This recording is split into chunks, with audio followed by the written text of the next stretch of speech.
Hello, hello. It is Kitchen Counter Oracle at the end of this Manic Monday. Somebody here just does not understand karmic consequence, cause and effect, and all that jazz. Or better yet, they refuse to see how they're the problem and or are tragically failing to understand the consequences of their own actions. To try to make yourself look more than what you are and stuff like that has consequences. Especially when you are telling your family and stuff like that, oh, I'm doing this, I'm doing that. Like, they think you're doing great because your hair is always combed, you have this luxury car, and so on down that line. They're assuming things are great, you're successful and stuff like that. But in reality, you missed a payment on your car note, your credit cards are behind, and so on down that line because you're trying to live above your means to maintain a certain type of lifestyle.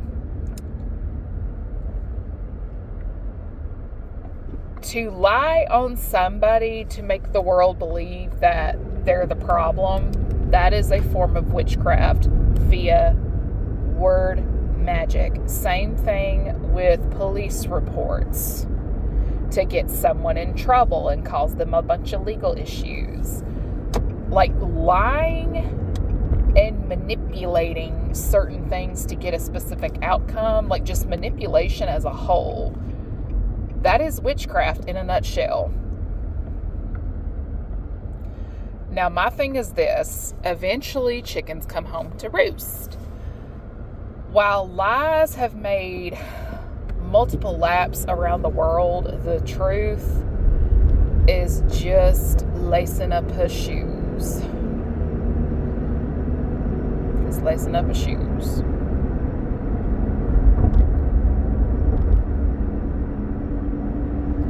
There's a whole family in a state of remorse and so on down that line, because I mean, it's just, some people really do cross the line.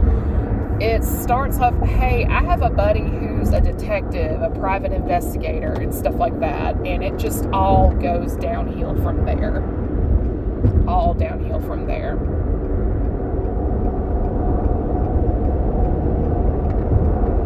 And again, if people just respected people's right to soul privacy, things would not be the way that they are now.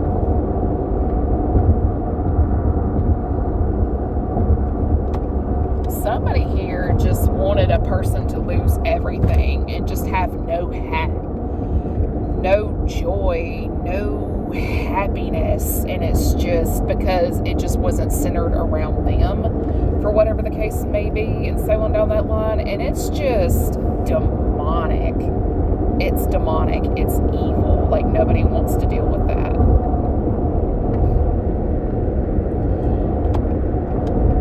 And my thing is, again, chickens come home to roost at some point.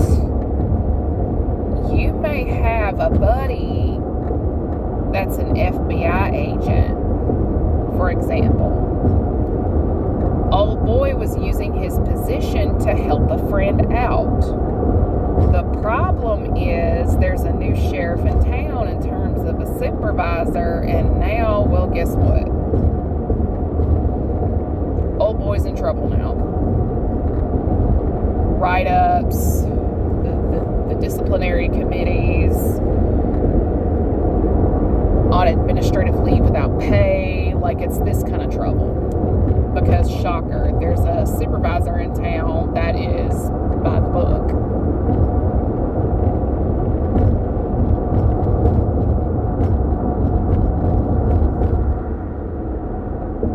Believe it or not, there's rules in spirituality and various practices and all that jazz.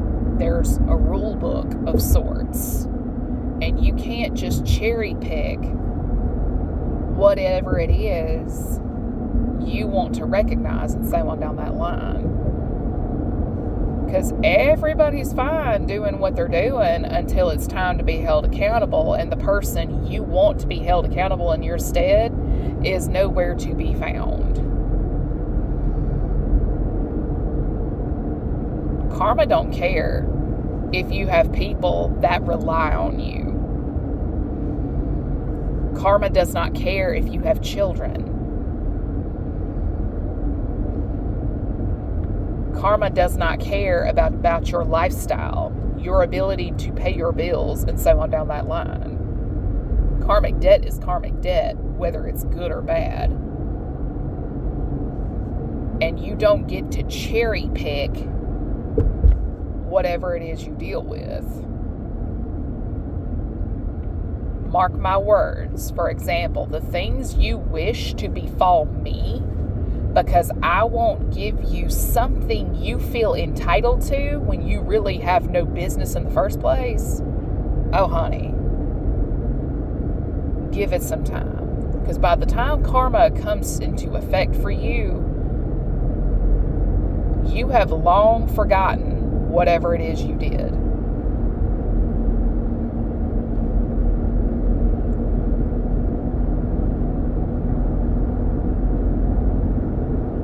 And in this economy, nobody is going to stick their neck out for a person in the wrong at this point in time. Let's be for real.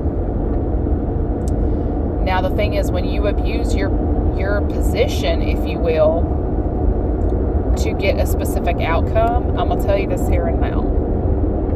HIPAA. HIPAA. See, the thing is, it doesn't just apply to the medical industry. It applies to finance and really anywhere there's private information, period, point blank.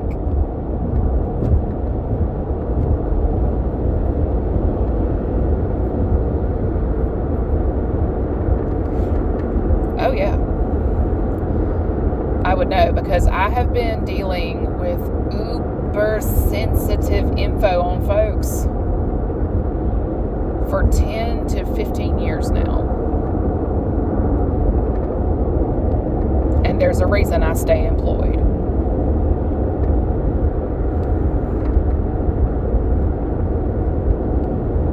There's a reason I stay employed. Because oddly enough, this week, a decade ago, was my last week in the medical field. I've been in my line of work for 10 years. And I've dealt with a lot of things and a lot of people.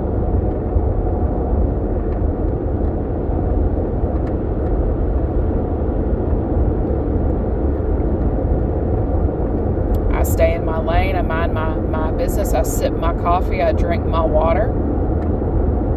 Roll up my sleeves, and I just work. Clock in, clock out.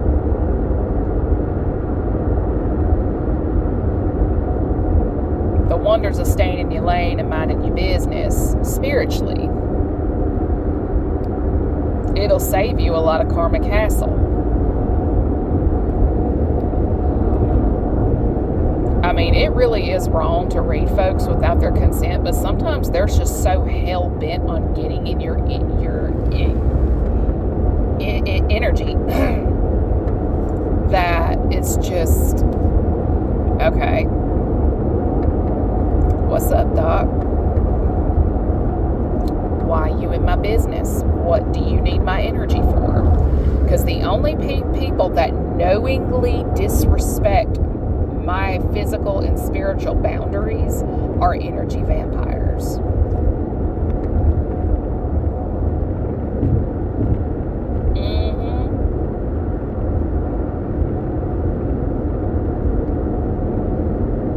I've been clocking y'all for years, unbeknownst to many of y'all.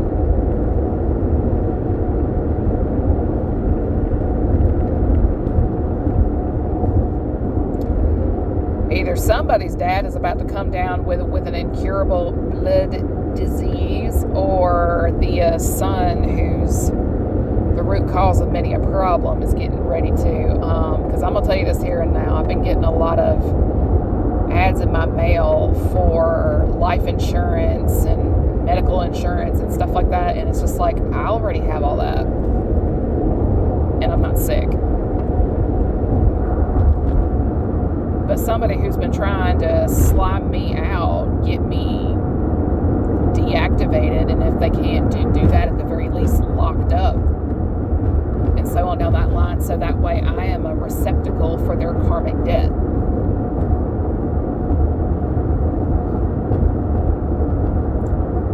I'm going to tell you this here and now. Karma is not playing with you. God is not playing with you. These people in question are from a past life that I decided to put behind me and never revisit. These two think I owe them something, but in reality, in her past life, she was the other woman.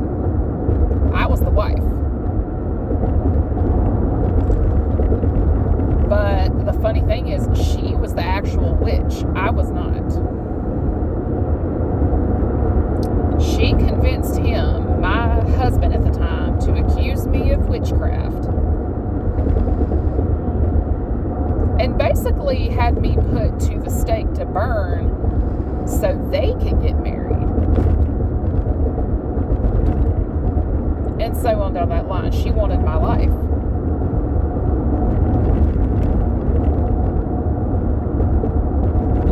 So that's why the fire and I get along so well. But the thing is, till death do us part. And I was forced to part. But the thing is, he has not atoned for his past. And neither has she. And as much as it burns my ass and grinds my gears, they have been allowed to repeat certain things they did from the past life.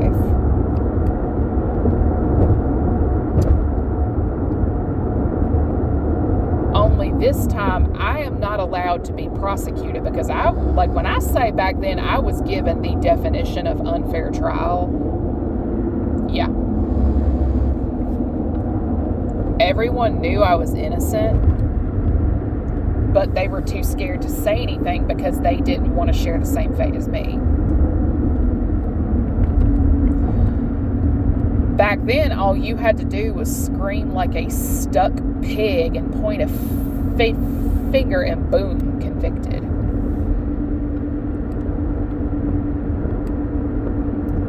The funny thing is nowadays you can't really do that. I mean, you can try it, but you're not really going to get away with it.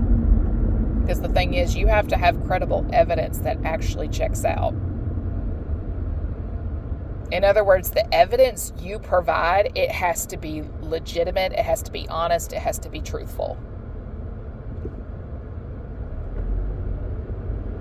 And in today's day and age of technology and all that jazz, good luck with that shit. Good luck. Karma ain't a joke. And yeah, and nowadays you can actually go to jail for 5 years just for filling out a false police report.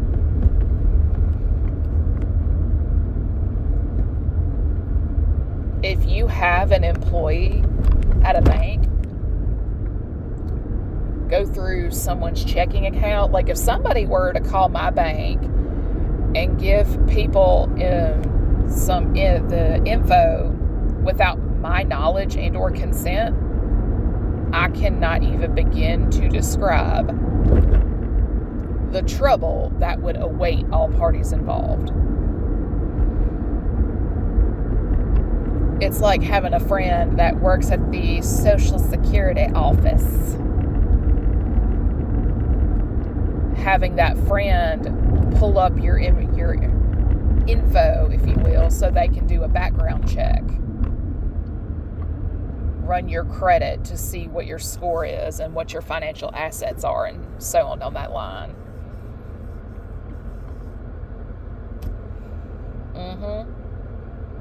Y'all think I can't clock shit like that?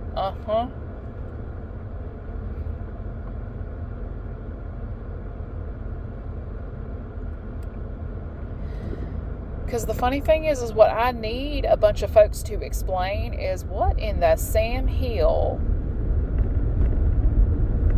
did your endeavors have to do with me?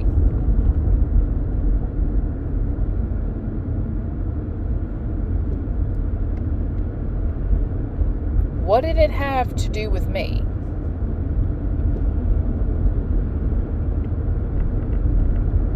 Because my degree was in apparel and textiles.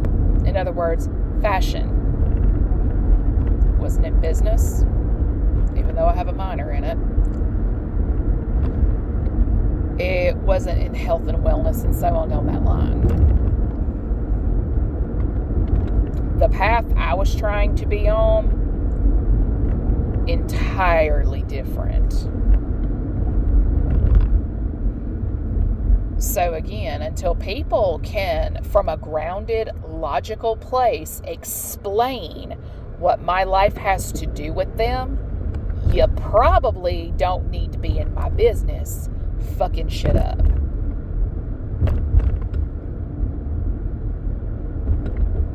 Because again, karma does not care if you have a family or not. Because when I was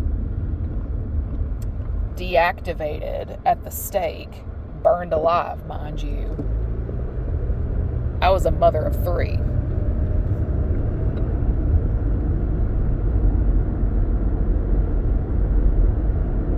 The oldest was probably about 4 or 5. The middle one, 2. The youngest about 6 months or so old.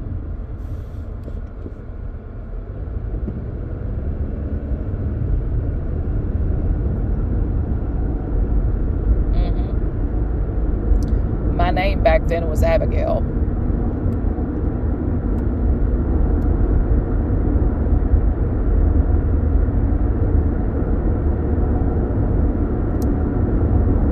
Trust me, I remember. So if I didn't voluntarily come back to you, there's a reason. And it's because you haven't atoned. And with that, everyone enjoy your evening. I have a doggy to walk and supper to cook.